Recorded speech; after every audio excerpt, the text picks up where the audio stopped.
What's up, everybody? I'm Scott, I'm Jason. and you're listening to Liquid Carnage. What is up, my friend? Oh gosh, man, nothing much, man. We had a great Memorial Day. It's been a lot of fun. We're hanging out in Texas and So, having a so good you made you time. made the It's you made the road trip. Yeah, we No- did it in 2 days. So we took the first like the evening to get to like the halfway point, a little past the halfway point, and Mhm. then we drove the next morning early and got to Austin safely. And Austin, outside of Austin, is where the where Ricky and Janice live, and it's kind of it's not really hit it's heavy population, so Mhm. there's not really a lot of cases of COVID going on. So people here are like, I don't know what the big deal is. Everything's fine. So we just brought our masks anyways and just have been kind of hanging around the house. So it hasn't been too bad. Yeah, I mean, I think Arizona, especially rural Arizona, it has not been so bad. Now, Bullhead and Havasu in Parker over the Memorial Day weekend got slammed because California was shut down and Nevada was shut down for this weekend too. They're finally starting to open up, and man, I tell you what, if you saw the pictures of the Colorado River and Lake Mojave and Lake Mead over the Memorial Day weekend, I want no part of that for a while. There was It was people everywhere. It was crazy. Yeah, I they showed pictures of some of the lakes and rivers here in Texas, like in this area. And it was pretty legit. Like people did not give two shits. Like Yeah. they did not care about COVID. They didn't care whether it was true or not. They were, out there, and it was packed. It was crazy. Oh yeah, man. It's crazy how it's being I don't want to say shown, but portrayed throughout the country. You know, in some areas it's like Rome is burning. In other areas, like, hey, no one's even sure what the hell's going on or why there's such a big deal. Yeah, and we were obviously we've been talking about it, and they're kind of more of the we don't believe it's as bad as it is. Hmm. You know what I mean? So, but I was thinking, as far as I'm concerned, some people are going to take it way seriously. Some people are not going to take it off, and everyone has the freedom to do whatever they want. But if you're one of people that, like you said, I don't want to go near the rivers, lakes, and water, then don't. You're not going to go. You know what I mean? Like Yeah. it's just that simple. Hmm. Now, in Texas is kind of the fairness, same way. even if there wasn't a pandemic, I still want to be around any of that shit that weekend because man, it was a beautiful weekend in Arizona. It was upper 80s here, so it was the Oh, last cool-ish weekend because now we're projected to be in the hundreds the rest of the way. Um, wow. Okay. Okay. yeah, it's jumping, man. It's like we had a couple nice days. It's gorgeous, and as we record this, it's 95 degrees, and we're gonna hit triple digits for the rest of the week in Kingman. Okay. So, All right. Yeah. summer, here we come. We're yeah, where we're at is mid to high 80s, but Hmm. nothing too drastic. Humidity is high, so Feels like it's a still swamp. high there, but Yeah. but yeah, no, I don't know. We've been to a couple of stores, and Hmm. there was a lot of people in Texas wearing masks too. So I don't think it really matters where you live. Some people are still gonna wear masks and be protected and take care of Yeah. themselves.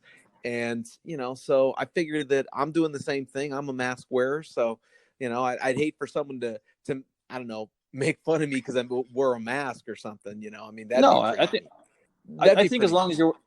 you're wearing the mask properly, I have no qualms with it. If that's what you want to do, that's what you want to do, man. But you know, Right? it's like the people that wear it just over their mouth and it doesn't cover their nose, and those are the Yeah. same people that wear the gloves and touch everything in the store. Yeah. You know, Yeah. it's like they have their a general idea of what they're supposed to do, but no real clue of what they're supposed to do. You So know. one of the days that we were here, uh, they decided to do a crawfish bake or Yeah, I saw broil the or pictures. Crawfish boil. oh, okay. I'm not sure. Have you ever done one of those? Have you ever done a Yeah, crawfish yeah. cooking thing? Oh yeah. Kind of an interesting experience. I'd never done one before, but I guess it's a big thing here in the South. Mm-hmm. And so we did that. But one of the things that I found was so hilarious was, you know, when people start eating crawdads and then maybe have a drink or two, they start really bragging about the state they live in. Oh yeah. And so, I maybe had one or two drinks, and me, I'm Arizona, so we were talking, and of course they were saying, oh, Texas has the most beautiful state, and it's the most best food, and the barbecue's the best, the music's the best, and everything's the best, and I made the silly comment. I said, "Yeah, I really don't like the way you guys prepare your Mexican food, though. It's not very good." And you would have thought that I had just said they had the ugliest child in the world. I mean, they went ballistic on me. Well, What? What are you talking about? You don't know what you're talking about. I said, you put gravy on your Mexican food, man. That's gross. That's just yeah, dude. nasty. I'll tell you what, they are. You're right. Texans are very proud of their state and very proud of their culture, and they love to say that they've coined the term Tex-Mex.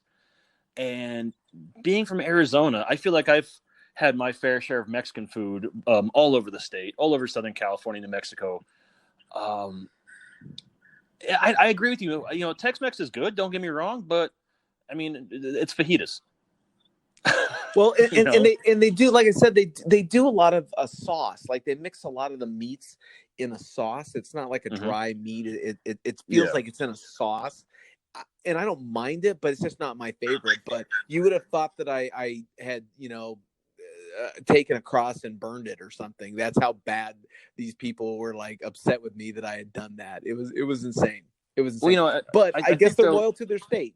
They are, man. They're loyal to their state, and you have to give them credit because I'm very loyal to mine. I don't know if anyone that's ever paid attention to my tattoos. They're all Arizona related, and they all tell a story about the state. I wear a lot of Arizona branded clothing.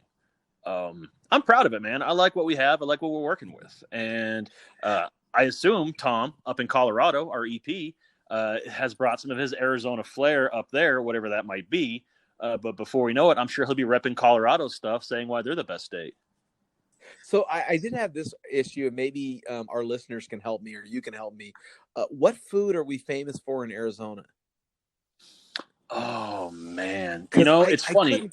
I couldn't think of anything when I was having the debate. Now it could have been that I had one too many beers in me, but I felt like I was pretty sober. Not as bad as you've seen me in the past. Yeah. And maybe some of our listeners have seen me in the past as well. So I felt like I was in control of my faculties, but I could not think of a food that we're famous for. Yeah, I know that Texas is famous for their barbecue. New Mexico is famous for their chili. Right. Arizona, that's a good. I'd have to look it up. I'm not sure what we'd be famous for food wise. I mean, if there's a cultural food we're famous for, it's got to be Mexican. But there's nothing like you have to come to Arizona. If anything, it's got to be rattlesnake. I don't know. Yeah, I mean, I couldn't think of I couldn't think of something that I could argue and say, yeah, this is this represents Arizona. And but the state loyalty thing kind of struck me because these Texas people, I mean, they are proud of their states, and we met a couple that they were like fifth generation. It's fry bread, Indian fry bread. Oh, is that's the Navajo or Indian type of food? That's okay. That's good. I like that. Yeah, that's probably what we're famous for. Fair food. Okay, good. It's fair food. Go ahead. Good. I'm sorry, I didn't mean to interrupt you. 5 generations of Texans. No, just that people. I mean, people were born, raised, families, generations live in this state. They're very proud of their state, and you can tell that they do not like it when someone talks bad about their state. Oh man, yeah. I know those people, and I like the people that love their state because at least they defend it. I don't like the people that trash the state they're in because I don't know if they're aware that these interstates and roads that come in and out of all of these states, you can leave on them just as fast as you come in on them too. So I will give Texans credit that they do love their state and they do stand up for it. Well, and I mean, I don't know. I feel like Arizona is one of those states that because we have so many people that come there strictly for the nice weather in the winter, we're kind of more of a hybrid. We have a loyal we're base, transient state. Yeah, transient. Yeah, there we go. I think anyone that's spent any significant time in Arizona, like I'm a native. I was born here. My brother was born here, so we've got a special bond with it. So is my dad. We're Arizona sports fans. I mean, born and bred Cardinals, Suns, Yotes, Diamondbacks, Mercury, you name it. We're fans because that's where we're at. And there's a lot of people here that turn into fans until their hometown team shows up. And I'll tell you who the worst kind of fans there are, though. Cowboy fans. And I'm surrounded by them here. I mean, are. Oh, I this bet. place. Oh, this place is Longhorns and University of Texas and Cowboys. That's what they root for. I mean, and they are all over the place, and they're proud. And Good, bad, or indifferent, they've been a Cowboy fan for the same 4 or 5 generations, kind of deal. I mean, Oh yeah. that's the kind of loyalty. This is true blood, deep, deep. But you have to appreciate that to a certain extent, man. When that shows like how loyal a person you are, at least in theory. If you can be that loyal to a state, the food, the culture, just the way of life, because that's a very different way of life than most people live. Well, and it's interesting because I've had conversations with my mom. My mom has moved to Las Vegas partly to be closer to me, and partly because it just got so expensive to live in California. But Mm-hmm. she to this day still says that she's a California girl through and through. Yeah. She was raised there as a child. She went back there.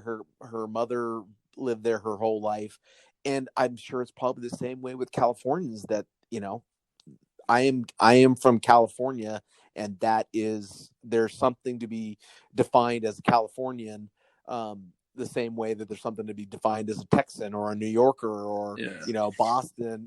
So every state has that kind of persona. I find it fascinating that we all kind of we identify with the state we're from. Yeah, I think that when you talk about Texas, you talk about two very different type of Texans, though. Too, you talk about your stereotypical Texan, the cowboy, the rancher, the rural type working man, Uh-huh. and then you have the more urban metro Texans that are I want to say like a New York hybrid, but they can appreciate the barbecue and whatever else, but they're a bit more fast paced. They don't have that big of a southern drawl, and they're not worried about how big their truck is. They're more or less, urban, big city people. But that's a very different culture than the rural Texas people. Yeah, and I'm sure California's the same way. You've got your kind of laid back people that live. I mean, I guess there's every stereotype for every state. I wonder what Oh, the yeah. stereotype of Arizona is, other than old person. Probably is old. They're older than from somewhere else. You know. Yeah, and I lived in Arizona for 20 years. Um, I was born and raised in Alaska, but I don't have an affinity to Alaska. I went to college and spent many years in Seattle, Washington, and I don't consider myself Washingtonian. So to me, I am an Arizonan, even though I've only Mm-hmm. been here the last 20 years. I consider myself an Arizonan. Well, it's a state that grows on you because it has every type of environment you can think of between the desert and the forests and in between. There's even some swampland occasionally you'll find, and you have to appreciate it and enjoy the state for what it is and all the different beauty that it has in different parts of the state. Yeah, well, and like we're in Texas, okay, so Texas is so big that even within the state, there are different personas or people. However, it's flat as a poker chip. I mean, there are no mountains in Texas. It is flat. It's hilly. You have hills. Whereas Arizona, I mean, we have 9,000 feet. I mean, we've got 9,000 feet down to below sea level. I mean, we cover everything. Oh yeah, it's crazy. I mean, it's. I guess it's a regional thing. It's like you appreciate the Yeah. different parts. I love being close to the mountains. I love being close to the lakes and the rivers. I love being an hour and a half from Vegas or 2 hours from Phoenix, um, and not being in the ultra hot part of the desert, kind of a higher desert. It's nice. Yeah. I mean, I guess I would just do a shout out to all our listeners. Hey, man, be true to your state, man. Be true to whatever state and know what food you're famous for. Right? Yeah, definitely know Like, what I'd food. like to know what the Montana people are famous for their food. Oh, I bet you it's something like flapjacks. Something hearty. How was I've, your week, man? I feel like I've been talking about me. How was your week? well, I've been slowly integrating back into regular life, whatever my regular life is. My gym opened back up. Restaurants are opening back up, and being shut out of stuff for the better part of 2 months and only being able to go home. Like I've talked about it. Give me some time to reflect and kind of work on some things I've been meaning to work on internally, and I feel like I'm coming to a point where I've dealt with a lot of things, and I'm starting to put those new learnings into practice. So Oh, there you go. I've been working on that, and it's been very interesting to me to watch to understand my patterns and what I used to do and why I used to do them and why I'm trying to establish new patterns now. Um, so yeah, it's been interesting for me because with everything opening back up, I made a point Friday afternoon. I left work early and I just didn't want to sit at home. So I was like, I'm gonna go to Chili's and have a beer and a burger. It's been a long week. It's what I want to do. So I went there and I was sitting at the bar, and they have it kind of cattywampus right now because it's a corporate restaurant. So they have there's generally a big long table in the middle of the bar area, and I won't sit in the restaurant. I refuse to sit in the restaurant area in any restaurant if there's a bar. It's just easier for me. It's one of my quirks. They took Okay. that long bar and they pushed it against the actual bar to have 6 feet of social distancing between the bartender and you, and it's the dumbest thing ever because the Oh, bartenders are all small and they have to like put your beer halfway, then you have to stand up and reach for your beer or whatever. But I was sitting there, I was just kind of enjoying. They had Korean baseball on because that's the only live sports on right now, and I was just kind of taking and getting back in the groove of everything. And I got a text from a friend that said, "Hey, man, my mom's turning 60 this year, and she's asking 60 friends to send her 60 songs and she wants you to send her a song that represents that's important to you or it represents an important time in your life." And I thought, man, that's a cool idea. I mean, that's a really good oh, idea. wow. And I was like, yeah, man, I can do that. So I started thinking like I know like what songs are my favorite and why they're my favorite and what positive times they represented in my life and what others like I automatically like go back to a time where I loathed everything. And I got to thinking, it's like, oh, fuck, man, what song do I want to send her that she'll listen to and make her think, or at least if she hears it, she'll think about me or a point in time in my life. And Okay. I ended up sending her 2 songs. I was honest, like, Judy, you only asked for one, but I have 2 songs that, as I sit and I think about this, they're 2 very pivotal times in my journey, like everything I've been going through over the last couple of years. And so I wrote it out and I explained each song, and I'll tell you the songs because I think it's good to be open about it. The first song, both are by Shinedown, one of my favorite bands. The first song is "Burning Bright," and if you ever listen to that song, it's it's about how you just put up a front and you don't ever let anything affect you, and it just nothing's ever wrong, nothing's ever right. And I encourage you to go listen to the song because I had someone very close to me at one point tell me that song was a perfect representation of me, and I took Oh, it to heart because wow. I trusted them. I trusted them immensely, and I took that with me for a long time. And I realized through all this that is not me. And through all this, the second song I gave her was also by Shinedown, their latest album, Attention, Attention. It's a song called "Get Up," and it's about moving forward in life and not letting those things hold you back. Oh, And wow. Okay. yeah, it was Okay. it was just through So there everything it over was the like the last. highs and the lows. Both songs Yeah, represented low and high. Oh, wow. yeah. It's like I Jeez. just I'm sure you probably wanted happy, fun songs, but I knew she would appreciate something a little bit more insightful. And I explained to her, Meaningful song. yeah, I explained to her like over the last probably 6 to 8 months, I've been working through a lot and trying to figure a lot of things out. And that song, "Get Up," especially over the last few months, represents a lot in what I've been dealing with. So I sent it to her, man, and I got the most heartfelt response. Just thank you. Those are amazing songs. I appreciate it. So it was nice to, I don't want to say feel validated, but understand that she felt the importance of those songs to me. Yeah, that's and I I I think that that kind of thought or gift from people that know you or people that you know is just an amazing reflection of life itself and what our place in it for other people is. And for your friend to say, look, that's what we want to do. She doesn't want to get, because as you get older, you know how it is. Yeah, Like yeah, gifts are not like, I don't need really anything that I don't get myself. yeah, So those kind of gifts are the ones that really mean something because one, it's a reflection of people that you know, right? But Yeah. two, it takes time to think of a song that reflects the person that's sending it. Yeah. Yeah. And And that's I'm sure why I she didn't just want. absolutely loved it. Yeah, and I didn't want to send her like Interstate Love Song by the Stone Temple Pilots. I like the song; it's one of my favorites. But you know, I don't think it's not representative of everything. I just like the beat. I like the story and the song. But I figure if you're going to ask for something like that, you should send them something that's deeply affected you. You know.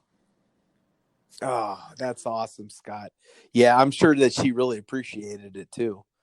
Yeah, it was also cathartic. Um, and that's been the biggest thing. Like I found, like through music and through all this, it's just getting that process out into cathartic and catharsis, and just talking about those things that I buried, that I can't bury, and finding the music that helps um, represent that. I guess to break the ice to talk about it. Makes sense. Yeah, well, sometimes, the good thing is we can have differing opinions. We can be totally different people, but one Mm-hmm. song can bring us together. A common Yeah, song or a song with similar, like similar themes. a meant, just an image or a message that gets delivered. I think that's one of the great things about any kind of writing is that it it can touch all of us, no matter how different we are. It can touch us in a very powerful way. Yeah, and I think that's what's really been good for me is being able to find a voice for what I've never known how to say through music like that. Yeah, And we kind of talked about this before, how music, you know, plays a role in our lives, yeah, marking the tests of time. And I remember that my college experience was the introduction of Journey's Greatest Hits, the Journey's Greatest mm-hmm. Hits album. And although, there's a bunch of different songs that were written prior to when I went to college, that album was, every time I hear that album or hear songs from that album, I come right back emotionally to the time of my college experience, which was, that those 4 years were a lot went on during those 4 Yeah, years. and you see, So it's the same kind of thing. It brings up the memories and the emotions that come instantly back anytime I hear a song off that album or the album itself. yeah, for me that album's Def Leppard's Vault, their greatest hits album. For me, was the same college experience. It's a little bit happier times more. I listen to those songs now, but back then, Uh, trying to figure yeah. yourself out. Yeah, Oh yeah. yeah. So Yeah. No, yeah, so aside that's from that, awesome, man, yeah, man. it was a good weekend. I got to talk to them for a while about that, and then hung out with friends and barbecued, and yeah, I did the CrossFit Murph workout over the weekend too, and just kind of did stayed busy. I just tried to stay Hey, busy. how was the pool party? It was cool, man. It was fun. I mean, it was good. You know how pool parties Did did get? did they social distance? Yeah, sure, okay. Um, Okay. I mean, maybe not 6 feet, but maybe 2 feet. Yeah, we figure that we've all been doing it for the most part. So you know what? At this point, if we're gonna get it, we're gonna get it. So, uh, we did our best. We did our And best. you did it Arizona representing, baby. Yeah, yeah, we did. We did some carne asada, and I gotta give a shout out to someone come up on our show very soon here after her wedding. Sky Nelson, soon to be Sky Nelson Datamash. She and her fiance brought probably one of the best salsas I've ever had. It's 3 days later, 4 days later, I'm still talking about it. They made a pineapple salsa. Oh, And normally people make that like a tropical salsa. They made a traditional red salsa that was spiced and all that, and then cut up fresh pineapple and put pineapple juice in it. And I tell you what, it is life changing. To have something that spicy with that pineapple sweetness. Oh, dude, you could put that on a flip flop. oh, gosh. See, talking about food. I mean, we like this week in Texas. It's been crazy. We've had barbecue. We've had crawdads. We've had so many good flavors that Texas does bring it when it comes to that. But yeah, I miss some of the stuff that comes from Arizona though too, man. I really do. It comes back to you gotta love what you love, man. No, that's it, man. You have to love it all, and you got to love where you represent. And Before we start wrapping up the show here this week, I also want to point out I started hanging pictures, rearranging because like I said, I'm trying to rearrange my routines and whatnot. And I for the longest time I've had a gift you gave me 10 years ago for Christmas, the 20 things you love about me. Oh gosh, yes, that's right. I hung that up on the wall, and I'll post it on our social media accounts. I think it's cool that people can see that. I still have it hanging up 10 years later. I so the background of this story is 10 years ago. I was pretty much the most destitute, financially messed up person of all of our friends. And for Christmas, I just didn't have any money. I mean, it was bad. It was really bad. So I decided that I was gonna, for each of my friends, I was gonna make up a little picture frame and just type out off of a piece of paper the 20 things I love about you, I think is what I called it, Yeah. and just listed 20 things that I love about my friends. I bought a $2 frame from the dollar store. I know that's an oxymoron, but it was a $2 frame from the dollar store. And I Mm-hmm. gave those to the people, like I gave them to my mom and my dad and Scott and a couple of our friends. And to this day, I was at my mom's house helping her through her surgery, and hers was up in her living room area. She had it up there.